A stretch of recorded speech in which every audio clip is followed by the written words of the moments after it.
الحمد لله رب العالمين والصلاة والسلام على سيد المرسلين أما بعد فأعوذ بالله من الشيطان الرجيم بسم الله الرحمن الرحيم الصلاة والسلام عليك يا رسول الله وعلى آلك وأصحابك يا حبيب الله الصلاة والسلام عليك يا نبي الله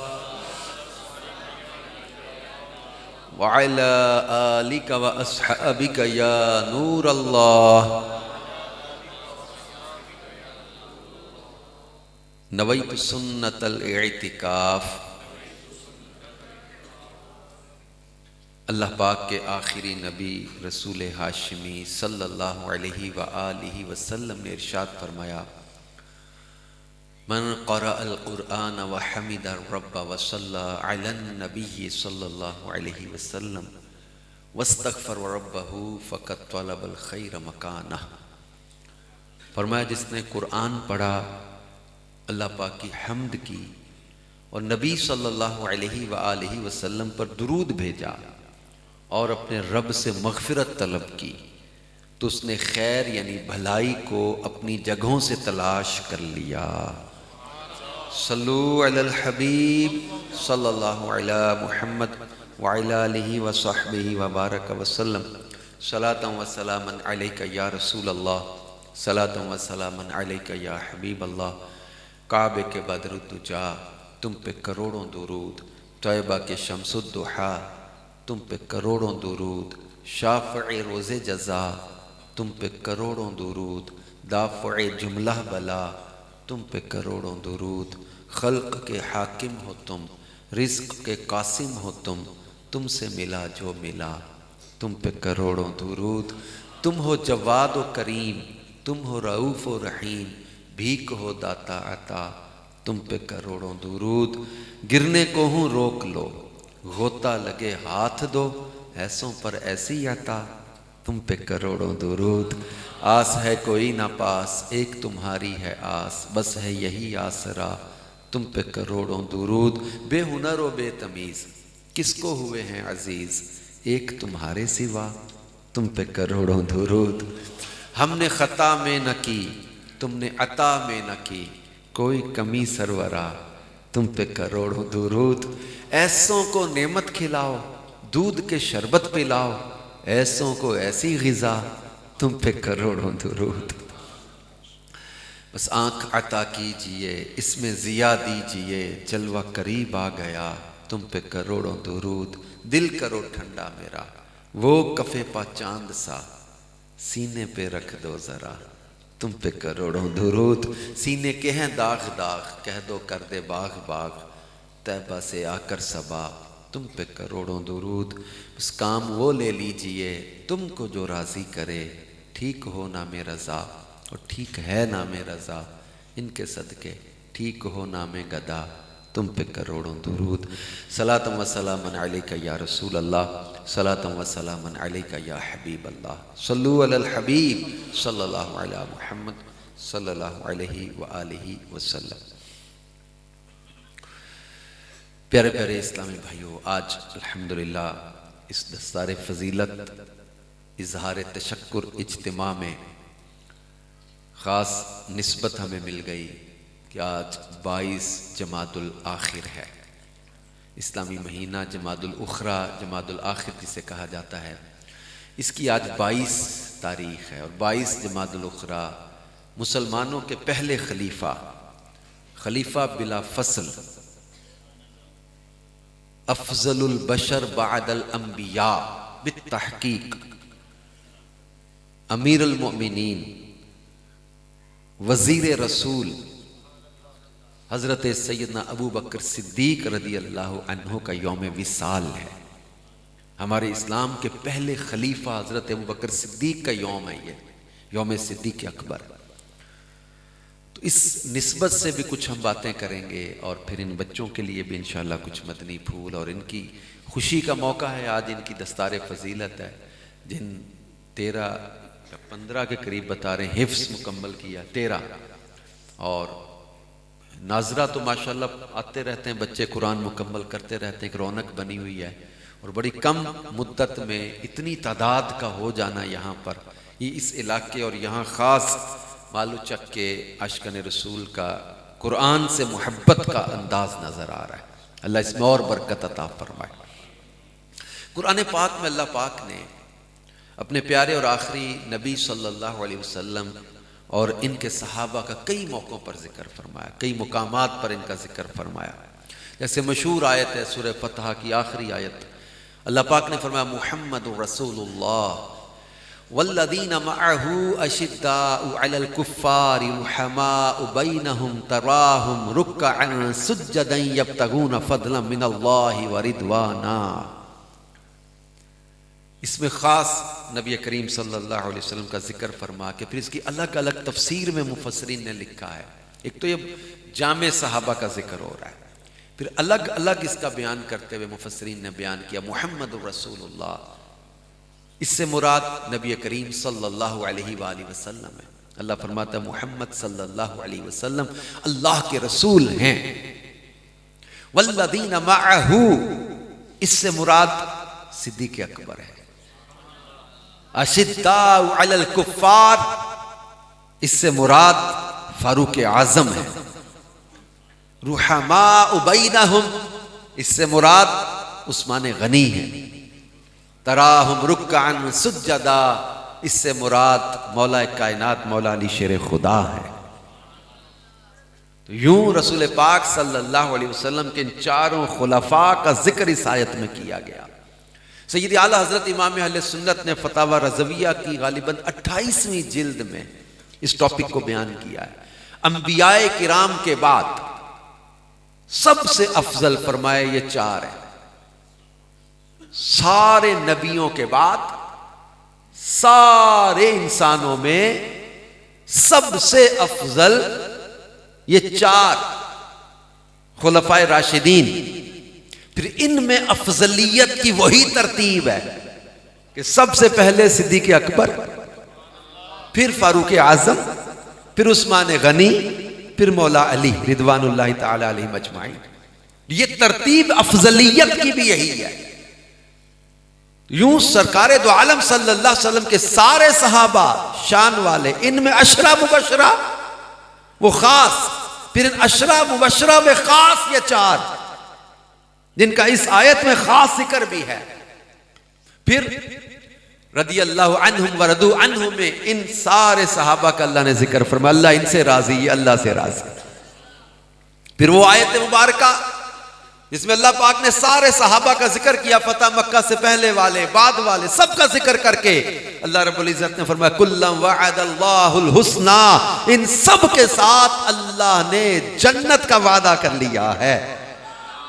ان سارے صحابہ کے ساتھ اللہ نے جنت کا وعدہ کر لیا ہے۔ تو پھر ہم اپنے بچے کو کیوں نہ سکھائیں، ہر صحابی نبی، ہر صحابی نبی، ہر صحابی نبی، ہر صحابی نبی۔ تو یہ سارے صحابہ جنتی عادل ہیں، کوئی روئے زمین کا کوئی بڑے سے بڑا ولی مرتبہ ولایت میں کسی بھی مقام پر پہنچ جائے مگر وہ مقام صحابیت کو پا نہیں سکتا، کسی صحابی کے مرتبے تک نہیں پہنچ سکتا۔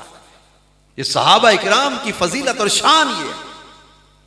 تو پھر ان میں خاص یہ چار، ان چاروں میں پھر خاص وہ دو وزیر جن کے بارے میں رسول پاک صلی اللہ علیہ وسلم نے خود فرمایا لی وزیران فی السماء، جبرائیل و میکائیل، ولی وزیران فی الارض، ابو بکر و عمر۔ فرمایا میرے دو وزیر آسمانوں میں ہیں، دو وزیر زمین پر ہیں۔ آسمانوں کے وزیر جبریل و میکائیل ہیں، زمین کے وزیر ابو بکر و عمر ہیں۔ اور آپ بتائیں وزیر ہوتے کس کے ہیں؟ کس کے ہوتے ہیں؟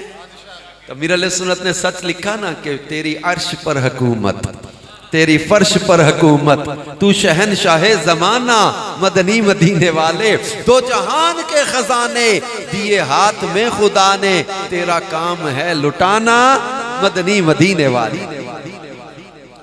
تو رسول پاک صلی اللہ علیہ وسلم کے وزیر ہیں، بلکہ ایک روایت ہے نبی کریم صلی اللہ علیہ وآلہ وسلم نے ایک دن حضرت ابو دردہ رضی اللہ عنہ کو حضرت سیدنا ابو بکر صدیق رضی اللہ عنہ کے آگے چلتے دیکھا، تو سرکار دو عالم صلی اللہ علیہ وآلہ وسلم نے فرمایا ابو دردہ تم اس کے آگے چل رہے ہو کہ جس کی شان یہ ہے، تم کیسے ابو بکر کے آگے چل سکتے ہو کہ سورج انبیاء و مرسلین کے بعد ابو بکر سے افضل کسی شخص پر نہ طلوع ہوا ہے نہ غروب ہوا ہے، یعنی سورج طلوع و غروب ابو بکر سے افضل کسی شخص پر ہوا ہی نہیں، انبیاء و مرسلین کے بعد سب سے مرتبہ ان کا، سب سے بڑا رتبہ ان کا۔ ایک دن حضرت مولا کائنات مولا علی شیر خدا کرم اللہ تعالی وجہ الکریم کے سامنے کسی نے ذکر کرتے ہوئے کہا کہ آپ کے بارے میں کچھ لوگ کہتے ہیں کہ آپ حضرت ابوبکر و عمر سے افضل ہیں۔ مولا کائنات مولا علی شیر خدا نے لوگوں کو جمع کیا، خاص بات تھی دو چار میں نہیں کی، لوگوں کو جمع کیا اور ارشاد فرمایا لوگوں اگر کوئی مجھے یعنی علی المرتضیٰ کو ابو بکر و عمر سے افضل کہے تو میں اس کے لیے الزام تراشی کرنے والے کی، مفتری کی سزا جو اسلام میں 80 کوڑے، میں 80 کوڑے لگانے کا اسے حکم دوں جو مجھے ابو بکر و عمر سے افضل کہے۔ بلکہ پوچھا گیا حضرت علی شیر خدا سے کہ رسول پاک صلی اللہ علیہ وسلم کے بعد اس امت میں سب سے افضل کون؟ مولا کائنات مولا علی شیر خدا نے فرمایا اس امت میں سب سے افضل صدیق اکبر، ان کے بعد فرمایا فاروق اعظم۔ حضرت مولا علی شیر خدا نے فرمایا کہ سورج ابو بکر و عمر سے افضل کسی انسان پہ کبھی چمکا ہی نہیں ہے۔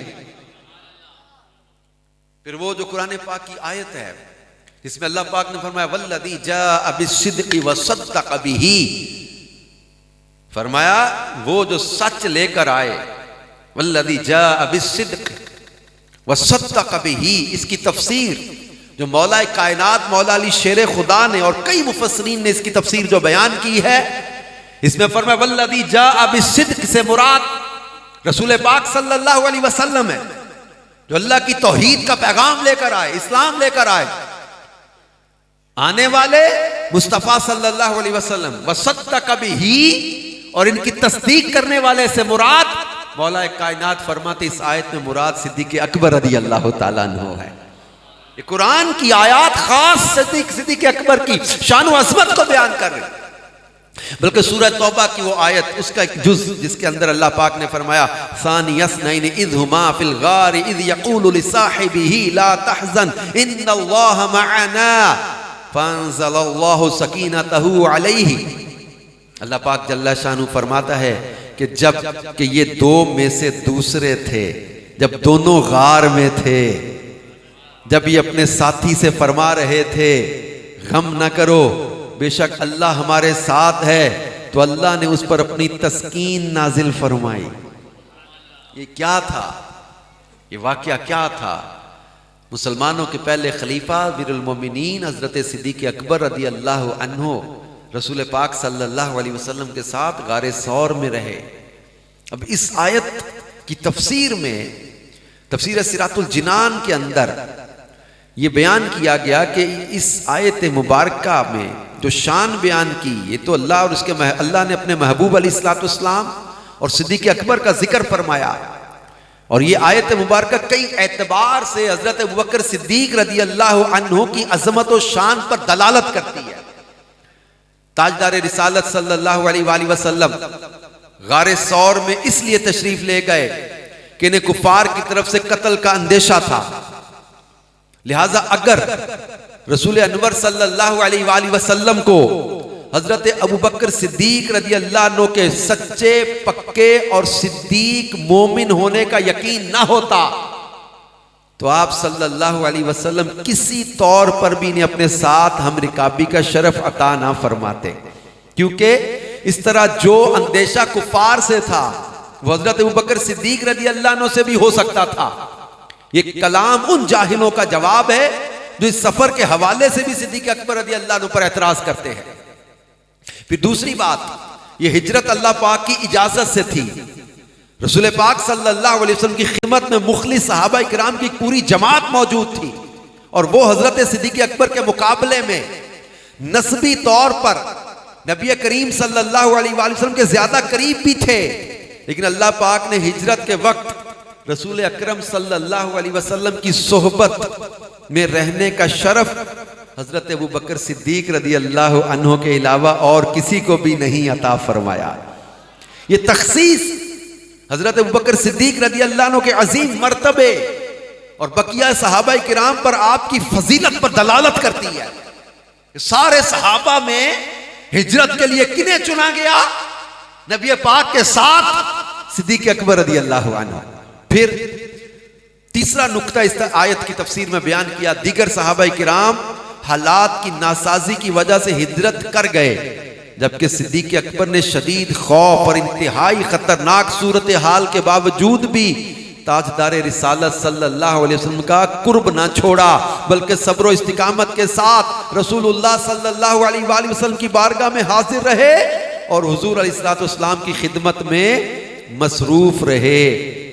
چوتھا نقطہ جو اس آیت کی تفسیر میں بیان کیا کہ صدیق اکبر رضی اللہ عنہ سفر و حضر میں رسول انور صلی اللہ علیہ وسلم کی بارگاہ میں حاضر رہتے، بلکہ اس کا التزام فرماتے تھے، یہ آپ کے سچے عشق رسول کی دلیل ہے۔ پانچواں نقطہ جو اس آیت کی تفسیر میں بیان کیا کہ آپ نے غار ثور میں رسول اللہ صلی اللہ علیہ وسلم کی انسیت کا شرف پایا اور اپنی جان قربان کرنے کی سعادت پائی۔ چھٹا نقطہ جو اس آیت کی تفسیر میں بیان کیا کہ اللہ پاک نے انہیں اپنے پیارے حبیب صلی اللہ علیہ وسلم کا ثانی فرمایا۔ ثانی اثنین اذ ہما فی الغار، محبوب کا ثانی فرمایا، یعنی رسول پاک صلی اللہ علیہ وسلم کے بعد جس کا سب سے پہلا نمبر ہے وہ صدیق اکبر۔ اس کے علاوہ اور بھی کئی مقامات پر حضرت ابوبکر صدیق رضی اللہ عنہ نے تاجدار رسالت صلی اللہ علیہ وسلم کا ثانی یعنی دوسرے نمبر پر ہونے کا شرف پایا، جن میں سے ایک یہ ہے کہ آپ نبی اکرم صلی اللہ علیہ وسلم کے پہلو میں تدفین کی وجہ سے قیامت تک ثانیت سے مشرف ہیں۔ حضور کے بعد کن کی قبر ہے؟ رسول پاک صلی اللہ علیہ وسلم قبر منور کے بعد ثانی ہے، تو یوں صدیق اکبر رضی اللہ عنہ کا اس آیت میں اذ یقول لصاحبہ، اس آیت میں صدیق اکبر رضی اللہ عنہ کا صحابی ہونا خود اللہ پاک نے بیان فرمایا ہے۔ یہ شرف آپ کے علاوہ اور کسی صحابی کو عطا نہ ہوا، جن کے جب جن کو اللہ پاک نے صحابیت کے ساتھ یوں بیان کیا ہو۔ پھر اللہ پاک نے ان دونوں مقدس ہستیوں کے ساتھ اپنے ساتھ کا اعلان کیا، ان اللہ معنا، بے شک اللہ ہمارے ساتھ ہے۔ یہ اللہ محبوب کریم کے ساتھ بھی ہے، صدیق اکبر کے ساتھ بھی ہے، ان دونوں مقدس ہستیوں کے ساتھ تھا اللہ، تو جس کے ساتھ اللہ پاک ہو یہ اس کے دوسروں سے افضل ہونے کی دلیل ہے۔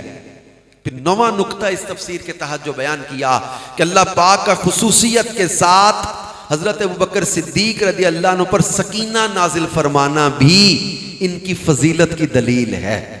یوں حضرت ابوبکر صدیق رضی اللہ عنہ کی یہ جو رات تھی نا غار ثور والی، اور پھر ایک دن حضرت عمر رضی اللہ تعالیٰ عنہ جو امیر المومنین ہیں اور جن کی شان یہ ہے کہ ستاروں سے زیادہ جن کی نیکیوں کا ذکر کیا گیا، حضرت فاروق اعظم رضی اللہ عنہ، ان کے سامنے خلیفہ اول حضرت صدیق اکبر کا تذکرہ ہوا تو حضرت عمر رضی اللہ عنہ نے فرمایا، میری تمنا ہے کہ کاش میرے سارے اعمال ابو بکر صدیق کے دنوں میں سے ایک دن اور راتوں میں سے ایک رات کے عمل کے برابر ہوتے۔ پوری زندگی کے میرے اعمال، فاروق اعظم کہتے ہیں، صدیق اکبر کا ایک دن کا عمل اور ایک رات کا عمل اس کے برابر ہوتے۔ ان کی رات تو وہ کہ جس میں آپ نے رسول اللہ صلی اللہ علیہ وسلم کے ساتھ غار کی طرف سفر کیا اب جب دونوں غار تک پہنچے تو صدیق اکبر رضی اللہ عنہ نے عرض کی یا رسول اللہ صلی اللہ علیہ وسلم، اللہ کی قسم آپ سے پہلے میں غار میں جاؤں گا۔ کیوں غار میں پہلے جائیں گے؟ دیکھیں اپنی جان سے بڑھ کر پیار کسے کہا جاتا ہے کہ یا رسول اللہ صلی اللہ علیہ وسلم غار میں پہلے میں جاؤں گا تاکہ اس میں کوئی تکلیف دینے والی چیز ہو تو اس کی اذیت آپ کی بجائے مجھے پہنچ جائے۔ اور جب صدیق اکبر رضی اللہ عنہ غار میں داخل ہوئے تو آپ نے اس میں سوراخ دیکھے، آپ نے اپنی چادر کے ٹکڑے کر کے ان سوراخوں کو بند کیا، 2 سوراخ باقی رہ گئے تو وہاں اپنے پاؤں رکھ دیے۔ اس کے بعد تاجدار رسالت صلی اللہ علیہ وسلم سے عرض کی یا رسول اللہ صلی اللہ علیہ وآلہ وسلم اندر تشریف لے آئیے۔ نبی کریم صلی اللہ علیہ وآلہ وسلم غار میں تشریف لائے اور آپ نے صدیق اکبر کی گود میں سر انور رکھ دیا اور آرام فرمانے لگے۔ اتنے میں سوراخ سے کسی چیز نے حضرت صدیق اکبر کے پاؤں پر ڈس لیا۔ آپ نے اس خوف سے حرکت نہ کی کہ کہیں رسول اللہ صلی اللہ علیہ وآلہ وسلم نیند سے بیدار نہ ہو جائیں، آپ کے آرام میں خلل نہ آ جائے۔ پاؤں پہ کوئی چیز ڈنگ مار رہی ہے، ڈس رہی ہے، لیکن تکلیف کی شدت سے نکلنے والے چند آنسو، اتنا زہر جسم میں چڑھ گیا، شدت کی تکلیف، سانپ ڈنگ مار رہا ہے، آنکھوں سے آنسو بہنے لگے۔ نبی کریم صلی اللہ علیہ وسلم کے چہرے پر جب آنسو کے قطرے گرے تو آپ صلی اللہ علیہ وآلہ وسلم نے ارشاد فرمایا ابو بکر کیا ہوا؟ عرض کی یا رسول اللہ صلی اللہ علیہ وسلم میرے ماں باپ آپ پر فدا ہوں، مجھے کسی چیز نے ڈس لیا ہے۔ سرکار دو عالم صلی اللہ علیہ وآلہ وسلم نے اپنا لعاب دہن اس جگہ پر لگا دیا تو اسی وقت ساری تکلیف ختم ہو گئی۔ بعد میں یہی ڈنگ آپ کی وفات کا سبب بنا۔ پھر فاروق اعظم رضی اللہ عنہ فرمایا دن کون سا ہے جس کے بارے میں کہتا ہوں میری زندگی کے سارے عمل اس دن اور رات کے برابر ہوتے۔ رات تو بتا دی غار ثور والی، دن کون سا؟ تو سیدنا فاروق اعظم فرماتے ہیں کہ وہ دن کہ جب حضور علیہ السلام کے وصال ظاہری کے بعد عرب کے چند قبیلے مرتد ہو گئے اور زکوٰۃ دینے سے انکار کر دیا تو حضرت صدیق اکبر نے فرمایا اگر انہوں نے زکوٰۃ کے مال کی ایک رسی بھی روکی تو میں ان کے خلاف جہاد کروں گا۔ میں نے عرض کیا اے رسول اللہ کے خلیفہ لوگوں کے ساتھ الفت اور نرمی کا برتاؤ کیجئے۔ آپ نے فرمایا وحی کا سلسلہ ختم ہو چکا، اب دین مکمل ہو گیا ہے، کیا وہ دین میں کمی کریں گے؟ حالانکہ میں ابھی زندہ ہوں۔ دین کے معاملے میں اس قدر آپ کی یہ حکمت تھی۔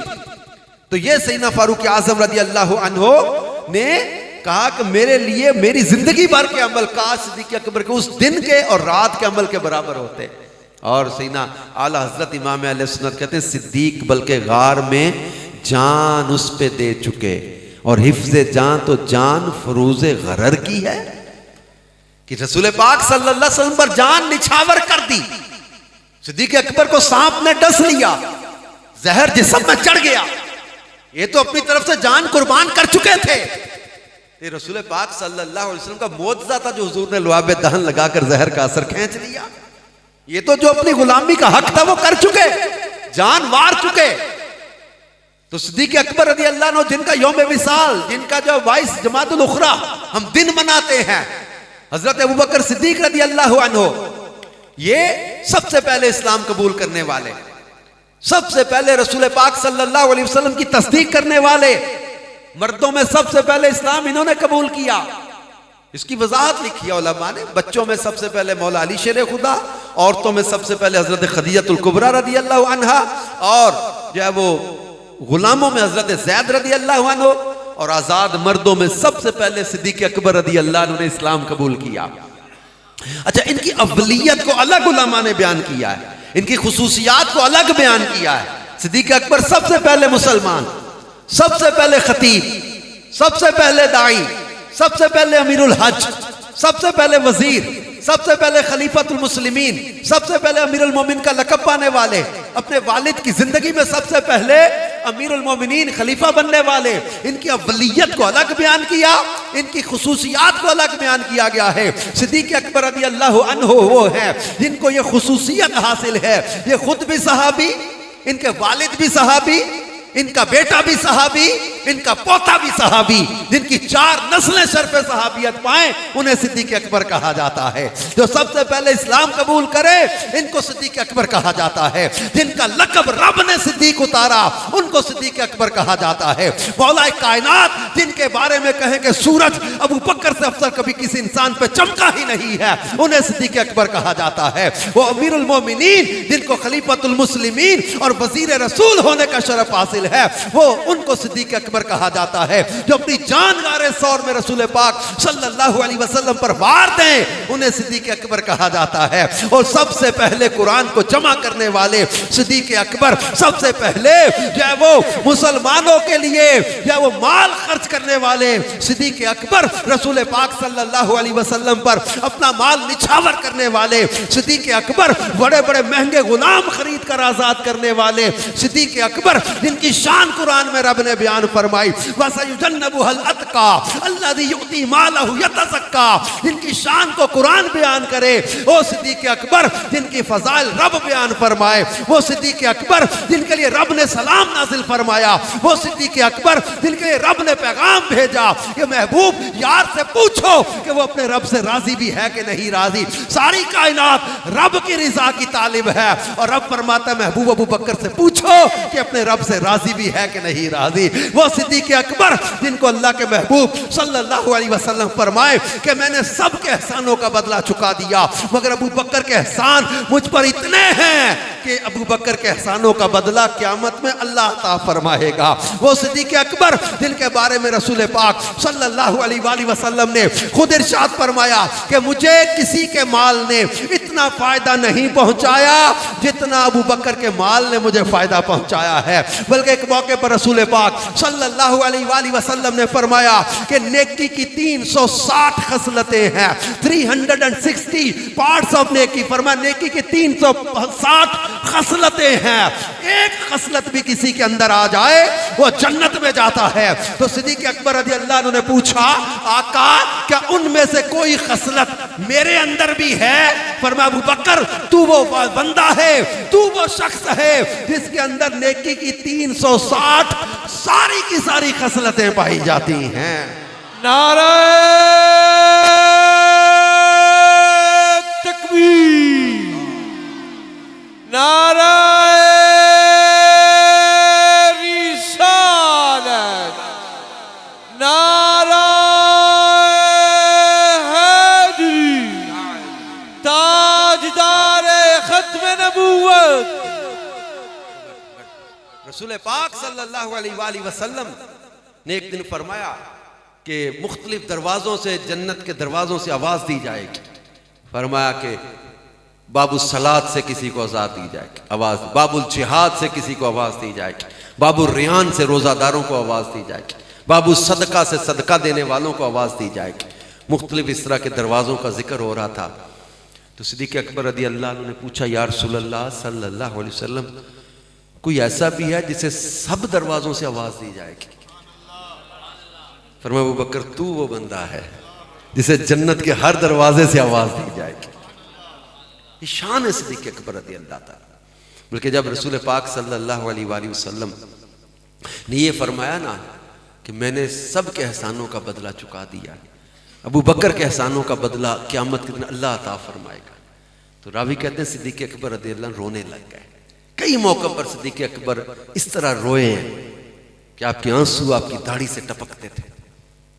عرض کیا یا رسول اللہ صلی اللہ علیہ وسلم، بلکہ جب یہ فرمایا نا مجھے کسی کے مال نے اتنا فائدہ نہیں دیا جتنا ابو بکر کے مال نے نفع دیا، تو صدیق اکبر رونے لگے اور رو کر کہنے لگے آقا میں اور میرا مال سب کچھ آپ ہی کا تو ہے، حضور میں اور میرا مال سب کچھ آپ ہی کا تو ہے۔ اور روایتوں میں آتا ہے کسی کے مال میں حضور علیہ السلام اپنے مال کی طرح تصرف نہیں فرماتے تھے جس طرح صدیق اکبر کے مال میں تصرف فرما لیا کرتے تھے، اپنے مال کی طرح صدیق اکبر کا مال خرچ کر لیا کرتے تھے۔ سخاوت، عشق رسول، خوف خدا، قرآن سے محبت، نیکی کی دعوت، صدیق اکبر رضی اللہ عنہ کی زندگی کی سیرت کے پہلو آپ پڑھیں، یہ ٹاپکس ہیں حضرت صدیق اکبر کی زندگی کے۔ 40,000 درہم و دینار سے زیادہ کے ملٹی نیشنل بزنس کے امپورٹ ایکسپورٹ کے کاروبار کے مالک تھے صدیق اکبر. آپ کا امپورٹ ایکسپورٹ کا ملٹی نیشنل بزنس تھا. 40,000 درہم و دینار سے زیادہ کی آپ کی جو ہے وہ ورث تھی اسلام قبول کرنے سے پہلے. اتنے بڑے ملٹی نیشنل بزنس کے آپ مالک تھے. اسلام قبول کرنے کے بعد سب نشاور کرتے گئے, خرچ کرتے گئے, خرچ کرتے گئے. بلکہ کتابوں میں لکھا ہے حضرت صدیق اکبر رضی اللہ عنہ فرماتے ہیں میری زندگی میں 3 خواہشیں ہیں. زندگی کی 3 خواہشیں کیا اس دنیا میں؟ فرماتے ہیں میری 3 خواہشیں. ایک, یا رسول اللہ صلی اللہ علیہ وسلم آپ کے چہرے کو دیکھتا رہا, ایک میری نظر ہو آپ کا چہرہ. دوسرا, رسول پاک صلی اللہ علیہ وسلم پر اپنا مال خرچ کرنا. اور تیسری خواہش میری زندگی کی یہ ہے کہ رسول پاک صلی اللہ علیہ وسلم کی بارگاہ میں حاضر رہنا. اور میرے محبوب نے تینوں خواہشیں پوری کر دی. بلکہ سیدنا مفتی احمد یارکا نعیمی رحمت اللہ تعالی علیہ غار ثور والی روایت کو بیان کر کے نا, مفتی احمد یارکا نعیمی فرماتے ہیں صدیق اکبر اس رات روئے زمین پر بلکہ کائنات میں کوئی وہ عبادت نہیں کر رہا تھا جو عبادت صدیق اکبر کر رہے تھے. کیا کر رہے تھے؟ رخ مصطفیٰ کی زیارت کر رہے تھے. اتنے قرب میں, اتنے قرب میں کوئی بھی نہیں ہے اور غار میں ہے. اور جو گفتگو ہو رہی ہے رب کائنات نے اس گفتگو کو قرآن کی آیتوں میں بھیجا. محبوب کریم صلی اللہ علیہ وسلم کی بارگاہ میں صدیق اکبر فکر مند ہو کر عرض کرتے آقا یہ تو آ گئے, کفار قریب پہنچ گئے. اگر وہ اپنے پیروں کی طرف دیکھتے تو نیچے دیکھ لیتے. عرض کیا کہ تو پہنچ گئے. حضرت صدیق اکبر کو اپنی جان سے زیادہ حضور کی فکر تھی. اور غار کی طرف آتے ہوئے کبھی آگے چلتے, کبھی پیچھے چلتے, کبھی دائیں کبھی بائیں. اور عرض کرتے آقا مجھے جب خطرہ لگتا ہے ادھر سے کوئی نہ آ جائے تو میں ادھر ہو جاتا ہوں, مجھے لگتا ہے ادھر سے کوئی حملہ نہ کرتے میں ادھر آ جاتا ہوں, آگے چلتا ہوں, کبھی پیچھے چلتا ہوں. ملا واعظ کاشفی کہتے ہیں جب غار پہ چڑھنے کا وقت آیا صدیق اکبر نے اپنے کندھوں پہ اٹھایا حضور علیہ السلام کو اور پنجوں کے بل پپا پار پنجوں کے بل غار ثور پہ لے کے چڑھے. نے اپنی جوانی پہ فرسٹ ٹائم جب غار ثور پہ چڑھا تھا, میں بربل 98 کی بات ہوگی شاید یہ. اب سوچے کہ آج سے جب وہ 26 سال پہلے, تو یہ ہم لوگ جب غار ثور پہ چڑھ رہے تھے تو رستے میں کئی جگہ بیٹھے, پانی پیا, تھک گئے, گرمی لگی اور بڑی مشقت والا وہ تھا چڑھنا. تو ہم بیٹھے ایک جگہ, مجھے آنسو آ گئے, رونے لگا میں. تو میرے ساتھ 2-4 لوگ اور بھی تھے, کیوں رونے لگ گئے ہو, تھک گئے ہو؟ میں نے کہا نہیں, مجھے صدیق اکبر کی یاد آ گئی. رات کا وقت ہے, کفار پیچھے لگے ہوئے ہیں, خطرہ ہے حملے کا. اس حالت میں اپنے کندھوں پہ اٹھا کے لے کے چڑھنا. ہم دن کا وقت ہے, کھانا کھایا ہوا ہے, پانی ساتھ ہے, جگہ جگہ بیٹھ کے سانس لے رہے ہیں, ایزی ماحول ہے, اور پیچھے دشمن لگا ہوا. اس حالت میں کندھوں پر اٹھا کر محبوب کو چڑھنا, یہ انسانی جسم کے طاقت کی بات نہیں ہے, یہ عشق کی قوت تھی جو صدیق اکبر کو غار ثور میں لے کر جا رہی تھی. اپنے بدن کی طاقت سے ایسا لگ نہیں رہا کہ ہو پائے. اس صدیق اکبر کا کیسا عشق تھا کہ اپنی جان سے بڑھ کر محبوب سے پیار کیا. اور غار ثور میں محبوب کریم سے جو باتیں ہو رہی ہیں, حضور یہ آ گئے. اللہ نے قرآن کی آیت میں لا تحزن, محبوب جب یاد کرو, اذ یقول لصاحبہ, جب تم اپنے ساتھی سے کہہ رہے تھے لا تحزن, غم نہ کر, ان اللہ معنا, اللہ ہمارے ساتھ ہے, اللہ ہمارے ساتھ. پھر اللہ نے سکینہ اتارا ان پر. تو صدیق اکبر رضی اللہ عنہ کا عشق رسول یہ تھا, اپنی جان سے بڑھ کر پیار کر کے دکھایا, اپنے مال سے بڑھ کر پیار کر کے دکھایا. اور وہ جیسے خرچ کرتے گئے. ایک موقع جنگ تبوک جیش الاسرا کا موقع آیا, جب وہ سارے گھر کا مال لا کے رسول پاک صلی اللہ علیہ وسلم قدموں میں رکھ دیا. دیواروں پہ ہاتھ مارتے تھے کوئی سوئی بھی اٹکی نہ رہ جائے, سب لا کے رکھ دیا. ٹاٹ کا لباس, بوری کا لباس لپیٹ لیا. صدیق اکبر رضی اللہ عنہ سے پوچھا گھر والوں کے لیے کیا چھوڑا؟ عرض کیا آقا گھر والوں کے لیے اللہ اور اس کا رسول ہی کافی ہے. توکل کیسا تھا, سارا مال لا کے قدموں میں رکھ دیا. مضبوط کیسا یقین اور توکل کیسا مضبوط تھا. پھر جبریل امین جب آئے تو رب کا پیغام لے کر آئے, سلام لے کر آئے. عرض کہ یا رسول اللہ صلی اللہ علیہ وسلم, اللہ نے ابو بکر کے لیے سلام بھیجا ہے. مقام دیکھے صدیق اکبر رضی اللہ عنہ کا, اللہ نے سلام بھیجا اور پیغام بھیجا ہے کہ محبوب یار سے پوچھو اس حال میں اپنے رب سے راضی بھی ہے کہ نہیں راضی. سب نچھاور کر دیا ہے. اور اللہ فرما رہا ہے محبوب غلام سے, صدیق سے پوچھو, یار سے پوچھو اس حال میں اپنے رب سے راضی بھی ہے کہ نہیں.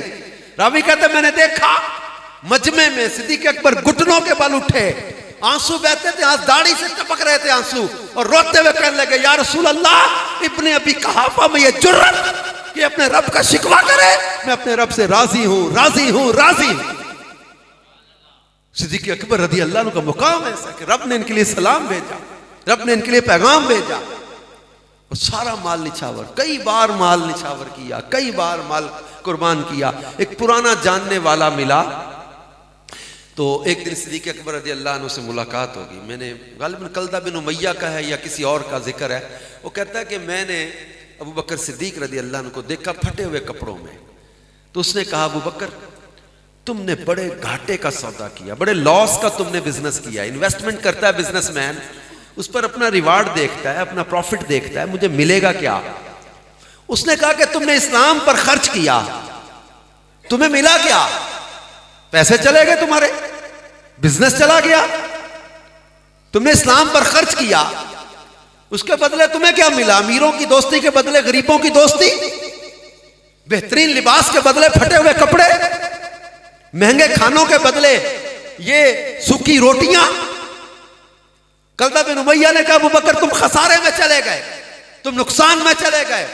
اللہ رب العزت نے ارشاد فرمایا, اب محبوب کے یار کو کافر تانا مار کے جائے, رب کائنات نے جواب دیا, فرمایا بسم اللہ الرحمن الرحیم والعصر ان الانسان لفی خسر الا الذین آمنوا وعملوا الصالحات وتواصوا بالحق وتواصوا بالصبر. اللہ نے سورہ عصر نازل فرمائی, فرمایا مجھے زمانے کی قسم, محبوب کے دور مقدس کی قسم, ان الانسان لفی خسر, بے شک انسان خسارے میں ہے, انسان نقصان میں ہے. اس نے کہا, کلدہ نے کہا ابو بکر خسارے میں, رب نے فرمایا سارے لوگ خسارے میں ہیں, الا الذین آمنوا وعملوا الصالحات, مگر میرے محبوب کے غلام خسارے میں نہیں ہیں. لوگ خسارے میں ہیں, لوگ نقصان میں ہیں, مگر وہ جو ایمان لائے اور اچھے کام کیے اور حق بات اور صبر کی تاکید و تلقین کرنے والے بن گئے, فرمایا یہ خسارے میں نہیں ہے, یہ نقصان میں نہیں ہے. صدیق اکبر رضی اللہ عنہ کے مال کو رب نے ایسا پسند فرمایا.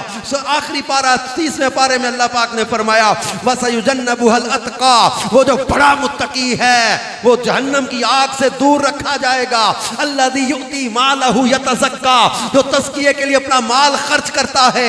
اب رب کائنات نے اس آیت میں, مفسرین نے لکھا ہے کہ اس آیت سے مراد وَسَيُجَنَّبُهَا الْأَتْقَى میں صدیق اکبر مراد ہے. اتقا قرآن نے ان کو کہا ہے. اور ایک اور مقام پر اللہ پاک نے قرآن پاک میں فرمایا ہے, فرمایا ان اکرمکم عند اللہ اتقاکم, اللہ کے ہاں تم میں زیادہ عزت والا وہ ہے جو تم میں بڑا پرہیزگار ہے, اتقا ہے. اب اس آیت میں اللہ نے فرمایا وَسَيُجَنَّبُهَا الْأَتْقَى, صدیق اکبر کو اللہ نے اتقا کہا, اور قرآن میں فرما دیا کہ تم میں جو اتقا ہے نا وہ اللہ کے ہاں سب سے زیادہ عزت والا ہے, جو بڑا متقی ہے وہ زیادہ عزت والا ہے. تو ان دونوں آیتوں کو جب ملائیں تو پتا چلا اس امت میں سب سے زیادہ اللہ کے ہاں عزت والے صدیق اکبر رضی اللہ عنہ ہیں. ان کے مال کو اللہ نے ایسا پسند فرمایا, الذی یؤتی مالہ یتزکا, جو تزکیے کے لیے اپنا مال خرچ کرتے. اور رسول پاک صلی اللہ علیہ وسلم کے یہ جانثار اور وفادار صحابی صدیق اکبر رضی اللہ عنہ کی ایک خصوصیت پتہ ہے کیا ہے؟ یہ بہت اہم ہے, بچوں بڑوں سب کو یہ یاد رکھنا چاہیے. حضرت صدیق اکبر رضی اللہ عنہ کے ایک بیٹے ہیں, ان کا نام ہے محمد بن ابی بکر. ایک بیٹے ہیں عبد الرحمن بن ابی بکر. دو بیٹے صدیق اکبر رضی اللہ عنہ کی, محمد بن ابی بکر, عبد الرحمن بن ابی بکر. محمد بن ابی بکر کے ایک بیٹے ہیں, ان کا نام ہے حضرت قاسم بن محمد. حضرت عبد الرحمن بن ابی بکر کی بیٹی ہیں حضرت اسما بنت عبد الرحمن. حضرت قاسم اور حضرت اسما کا نکاح ہوا.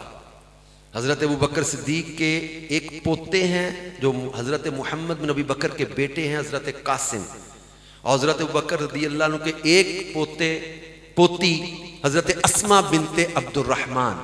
ان دونوں کا نکاح ہوا. ان کو اللہ نے بیٹی عطا کی. اس کا نام رکھا انہوں نے ام فروا. ام فروا حضرت ابو بکر صدیق کی پڑپوتی، ایک طرف پوتے کی بیٹی حضرت قاسم بن محمد بن ابی بکر کی بیٹی ام فروا. یاد رکھیے گا ام فروا کون؟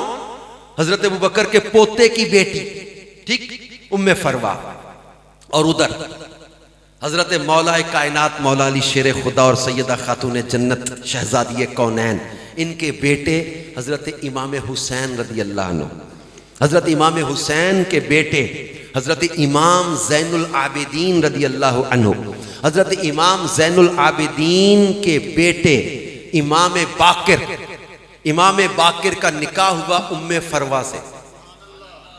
ام فروا کون؟ صدیق اکبر کے پوتے حضرت قاسم کی بیٹی ام فروا. کن کے نکاح میں آئیں؟ حضرت امام باقر کے. ان کو اللہ نے بیٹا عطا کیا جس کا نام رکھا امام جعفر صادق. حضرت امام جعفر صادق کن کے بیٹے؟ حضرت امام باقر کے، ام فروا کے. اب ام فروا کون؟ حضرت قاسم کی بیٹی. حضرت قاسم کون؟ حضرت ابو بکر کے پوتے. تو مفتی احمد یار خان نعیمی رحمت اللہ نے ایک بڑا خوبصورت جملہ یہاں لکھا ہے. حضرت امام جعفر رضی اللہ عنہ، ان کے جتنی اولاد آگے، جتنے حسینی سید ہیں، یہ والدہ کی طرف سے صدیقی ہیں اور والد کی طرف سے حیدری ہیں. والدہ نانکا صدیقی، دادکا علوی حیدری. تو یوں حضرت صدیق اکبر رضی اللہ عنہ کے گھرانے کا اس گھرانے کے ساتھ تعلق اور نسبت اس قدر گہری اور اس قدر بابرکت ہے کہ حضرت امام جعفر صادق کی والدہ ام فروا وہ حضرت صدیق اکبر کے پوتے امام کا حضرت قاسم کی بیٹی ہیں. اور جتنا آگے سلسلہ چلا ہے یہ سارے حسینی سید، ان کے نانکا بنے گا صدیقی، یعنی والدہ کی طرف سے صدیقی ہیں، والد کی طرف سے یہ حسینی اور حیدری ہیں. تو یوں صدیق اکبر رضی اللہ عنہ کو یہ خصوصیت بھی حاصل ہے کہ صدیق اکبر کی بیٹی محبوب خدا صلی اللہ علیہ وسلم کے گھر میں ہے اور صدیق اکبر کی پڑپوتی امام باقر رضی اللہ عنہ کے گھر میں ہے. تو رسول پاک کے گھرانے کے ساتھ اس گھر کو اس قدر تعلق اور وسیلت حاصل ہے، اس قدر نسبت حاصل ہے. بلکہ اعلیٰ حضرت امام اہل سنت نے فرمایا تھا کہ محبوب رب عرش ہے اس سبز قبہ میں. گنبد خضرا دیکھا؟ محبوب رب عرش ہے اس سبز قبہ میں، پہلو میں جلوہ گاہ عتیق و عمر کی ہے. صدیق اکبر رضی اللہ عنہ ساری زندگی قربانیاں دی، عشق رسول میں زندگی گزاری، محبوب خدا صلی اللہ علیہ وسلم کے ساتھ رہے. غزوہ بدر ہے، احد ہے، خندق ہے، سفر ہے، حضر ہے. محبوب کریم کے بچپن سے دوستی، جوانی کی دوستی، اکٹھے. اور سرکار دو عالم صلی اللہ علیہ وسلم کے ساتھ، غار میں ساتھ، یہاں تک کہ مزار میں بھی ساتھ. بلکہ اس قدر پیار تھا رسول پاک صلی اللہ علیہ وسلم سے کہ بلکہ سیدہ عائشہ صدیقہ رضی اللہ عنہا نے جس دن کہا تھا نا یا رسول اللہ صلی اللہ علیہ وسلم میرے بابا جی بڑے رقیق القلب ہیں، حضور علیہ السلام کا بخار کی شدت اور مرض الوصال تھا، وصال ظاہری کا بالکل وقت قریب ہے اور شدت کا بخار تھا رسول پاک صلی اللہ علیہ وسلم کا. اب نماز کے لیے تشریف نہیں لائے مسجد میں، اور عائشہ ابو بکر سے کہو امامت کروائے، ابو بکر سے کہو جماعت کروائیں. سیدہ عائشہ صدیقہ نے عرض کیا آقا میرے بابا جان بڑے رقیق القلب ہیں، ایک چیز جو محسوس ہو رہی ہے آج وہ مصلی پر کھڑے نہیں ہو پائیں گے. اب جنہوں نے اپنے والد صاحب کی آخری ایام یا آخری گھڑیاں دیکھی ہوں تو ان کو اندازہ ہوگا کہ کیا بندے کی کیفیت کیسی ہوتی ہے اس وقت. تو سیدہ عائشہ صدیقہ نے عرض کیا آقا میرے بابا جان بڑے رقیق القلب ہیں، وہ اتنی آج ہمت نہیں کر پائیں گے کہ مصلی پہ کھڑے ہو جائیں.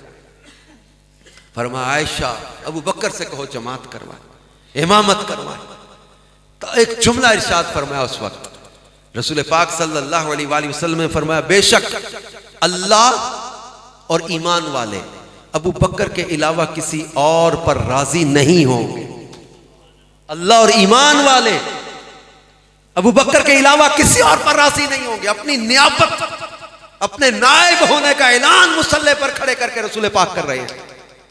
کہ رسول پاک صلی اللہ علیہ وسلم نے کن کو اپنا نائب بنایا؟ مولا کائنات مولا علی شیر خدا نے خود فرمایا. جب حضرت صدیق اکبر کی بیعت کی اس وقت مولا علی شیر خدا نے کہا تھا کہ جب رسول پاک صلی اللہ علیہ وسلم نے ہماری دنیا کے معاملے میں صدیق اکبر کو چنا، ہماری دنیا کے معاملے میں صدیق اکبر کو چنا، تو ہم نے ہمارے دین کے معاملے میں نمازوں کے لیے مولا علی شیر خدا نے کہا کہ جب ہمارے دین کے معاملے میں حضور علیہ السلام نے صدیق اکبر کو چنا تو ہم نے اپنی دنیا کے معاملے میں بھی صدیق اکبر کو ہی چن لیا. تو یہ صدیق اکبر رضی اللہ تو ساری زندگی قربانیاں دی. محبت رسول میں قربانیاں دینے والے کبھی خسارے میں نہیں رہتے. آخری وقت آیا، سیدنا صدیق اکبر نے جو وصیت کی تھی کہ مجھے رسول پاک صلی اللہ علیہ وسلم کی بارگاہ میں لے جانا، اور وہاں جا کے مولا علی شیر خدا سے کہا تھا اجازت مانگنا کہ اگر پہلو میں دفن ہونے کی اجازت ملے تو وہاں دفن کرنا، ورنہ جنت البقیع میں دفن کر دینا. میں نے 21 سے زائد کتابوں میں یہ واقعہ پڑھا ہے. حضرت مولا علی شیر خدا صدیق اکبر کا جنازہ لے کر جو حضور علیہ السلام کے روضہ طہر پر حاضر ہوئے، سلام عرض کر کے آقا کی بارگاہ میں عرض کیا آقا آپ کا دوست ابو بکر حاضر ہے، انہوں نے اجازت مانگی ہے، وصیت کی تھی کہ اجازت ملے تو پہلو میں دفن کرنا، ورنہ اٹھا کے جنت البقیع میں میرا جنازہ لے جانا. حضور آپ کا دوست حاضر ہے، اب کیا حکم ہے ہمارے لیے؟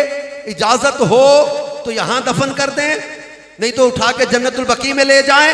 کتابوں میں لکھا ہے کہ صدیق اکبر رضی اللہ عنہ کا جنازہ تھا، صحابہ حاضر تھے، مولا علی شیر خدا سلام عرض کر کے یہ وصیت وہ حضرت صدیق اکبر کی وصیت کے مطابق یہ عرض کر چکے، روضہ پاک کا جو دروازہ تھا، حجرہ مبارکہ کا دروازہ، اس کے اوپر کنڈی تھی، کنڈی کھلی، دروازہ کھلا، اندر سے آواز آئی کہ دوست کو دوست کے پاس پہنچا دیا جائے.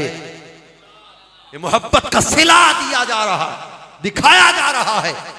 کہ آپ نے شاید وہ قرآن پاک کی آیت میں تفسیر کہیں پڑھی یا سنی ہو، هو الذی یصورکم فی الارحام کیف یشاء، یا ایک وہ آیت ہے جس میں علم یا نطفۃ من منی یمنی ثم کان علقۃ فخلق فسوی. اس کی تفسیر میں کہ جب بچہ ماں کے پیٹ میں اس کی تخلیق کا مرحلہ شروع ہوتا ہے تو فرشتہ اس کی قبر کی مٹی لاتا ہے، اس کی قبر والی مٹی لائی جاتی ہے، جو جسم اس کا جس سے پڑتا بنتا ہے. اب سوچے تو صحیح ابو بکر و عمر کے جسم کی مٹی ہے کہاں کی؟ کسی نے کہا تھا نا شان صدیق فاروق دا کی دساں جنہاں دا اللہ نے اچائے کیتا نشان، سبز گنبد دے اندر جیڑی بچدی سی تھا کملی والے دے یاران دے کم آ گئے. تو آج 22 جمادی الاخری کو ان بچوں کے لیے دستار فضیلت کا جو اہتمام کیا گیا ہے، ان کے لیے بھی میں عرض کروں گا کہ قرآن پاک سے محبت یہ دنیا اور آخرت میں برکتوں کا ذریعہ ہے. اللہ کے پیارے حبیب صلی اللہ علیہ وآلہ وسلم نے فرمایا ادبوا اولادکم علی ثلاث خصال حب نبیکم وحب اہل بیتہ وتلاوت القرآن. اپنی اولاد کو 3 خصلتیں سکھاؤ، 3 ادب سکھاؤ، اپنے نبی کی محبت، ان کے اہل بیت کی محبت اور تلاوت قرآن. یہ ہمیں سکھانے کا حکم دیا گیا ہے. ہم خود بھی قرآن سے محبت کریں، اپنی اولاد کو بھی قرآن سکھائیں. قیامت کا دن ہوگا، ان والدین کو نور کے ممبروں پر بٹھایا جائے گا، نورانی تاج پہنائے جائیں گے. ان والدین کو جن کے اولاد نے دنیا میں قرآن پڑھا ہوگا، حافظ قرآن کو قیامت کے دن 10 ایسے افراد جن پر دوزخ واجب ہو چکا ہو، 10 افراد کی شفاعت کا اختیار دیا جائے گا. قاری قرآن سے کہا جائے گا تو قرآن پڑھتا جا، جنت کے درجے طے کرتا چلا جا. تو یہ قرآن سے محبت دنیا اور آخرت میں برکتوں کا ذریعہ ہے. لہذا قرآن پاک سے محبت کا عملی طور پر مظاہرہ کیا ہے؟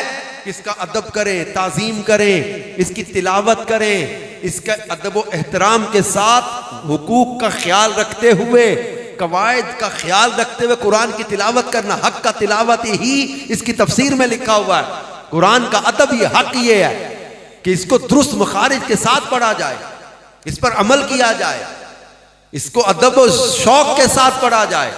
یہ صرف غلاف میں لپیٹ کے اونچے جگہ پہ رکھنے کے لیے نہیں ہے، بلکہ ادب کے ساتھ ساتھ اس کو پڑھنا. ایک روایت میں ہے جس گھر میں قرآن کی تلاوت نہیں ہوتی وہ گھر رہنے والوں پہ تنگ ہو جاتا ہے، وہاں سے رحمت کے فرشتے چلے جاتے ہیں، شیاطین آ جاتے ہیں، وہ گھر اپنے رہنے والوں پہ تنگ ہو جاتا ہے، اس میں شر بڑھ جاتا ہے، خیر کم ہو جاتی ہے. اور جس گھر میں تلاوت قرآن ہو اس گھر میں فرمایا رحمت کے فرشتے آ جاتے ہیں، شیاطین نکل جاتے ہیں، وہ گھر اپنے رہنے والوں پہ کھلا ہو جاتا ہے، وہاں سے شر کم ہو جاتا ہے، خیر بڑھ جاتی ہے۔ بلکہ ایک روایت میں فرمایا جس طرح تم آسمان کے ستارے چمکتے دیکھتے ہو، اس طرح آسمان والے دنیا کے ان گھروں کو چمکتا دیکھتے ہیں جن گھروں میں قرآن کی تلاوت کی جاتی ہے۔ تو جن بچوں نے حفظ کیا ہے ان کو خاص تاکید ہے کہ بیٹا حفظ بھلا دینے کا بہت بڑا گناہ ہے، حفظ بھلانا نہیں ہے، اس کی قدر کرنی ہے، یہ نعمت ہے، یہ اس کی تلاوت نہ کی جائے تو یہ چھین لیا جاتا ہے، یہ نعمت چھین لی جاتی ہے، حفظ بھلا دیا جاتا ہے۔ تو روزانہ بیٹا اپنی منزل دہراتے رہنا ہے، پڑھتے رہنا ہے، مصلی سنانے والا حافظ بننا ہے۔ اور ایک اور چیز کہ قرآن کو، نعت کو، بیان کو، اپنی ان چیزوں کو، دین کو دنیا کے لیے بیچنا نہیں ہے۔ ہماری تلاوت بیٹا بیچنے کے لیے نہیں ہے، ویسے ہی اس کی تو اجرت حرام ہے نا، قرآن پر اجرت نہیں لی جائے گی، نعتیں ہم پیسوں کے لیے نہیں پڑھنی، درس و بیان پیسوں کے لیے نہیں کرنا، اپنے آپ کو پختہ رکھنا میرا بیٹا۔ آج ہی مفتی احمد یار کا نعیمی نے میرات المناجی میں لکھا ہے، جتنے علماء ہیں، مشائخ ہیں، حفاظ ہیں، یہ سب رسول پاک صلی اللہ علیہ وسلم کے در کے خادم ہیں، ان کی نوکری حضور کی بارگاہ میں لگی ہوئی ہے۔ آپ نے کبھی دیکھا ہے یہ جو مالک ہے کوئی اپنے جانور کو باندھ لے، اپنا گھوڑا ہے، بھینس ہے، اس کو جو مالک باندھ کے کھڑا کرتا ہے قلعے پہ، تو اس کے چارے اور پٹھے کا اس جانور کو فکر ہوتی ہے یا مالک کو فکر ہوتی ہے؟ اچھا جو بکریاں باہر بھی پھرتی رہیں تو مالک ہوتا ہے یا باہر ہو سکتا ہے کچھ کھا لیا ہو، جو قلعے پہ بندھا ہوا ہوتا ہے اس کی مالک کو فکر ہوتی ہے۔ مفتی احمد یار کا نعیمی فرماتے ہیں محبوب کے قلعے سے اپنے آپ کو باندھ کے رکھو، تمہارے مالک تمہیں کبھی رسوا نہیں ہونے دیں گے، تمہارے مالک کبھی تمہیں بھوکا نہیں رہنے دیں گے، دنیا کی ٹھوکروں پہ نہیں جانے دیں گے۔ اب سمجھ آئی اعلیٰ حضرت نے کیا کہا تھا؟ کون دیتا ہے؟ دینے کو منہ چاہیے، دینے والا ہے سچا ہمارا نبی۔